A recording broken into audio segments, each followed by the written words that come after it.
हर्ष आहे जरी पावलाना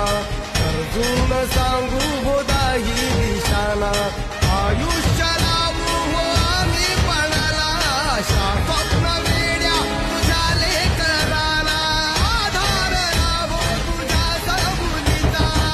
दुःख करता तू दुःख हरता भक्तगणांचा दाता तुझ्या भक्तीचा जागर केला ते वरदान तू आता रूप निरखता भान हरपले सुंदर मंगल मूर्ती नसा नसातून उधाणलेली आनंदाची भरती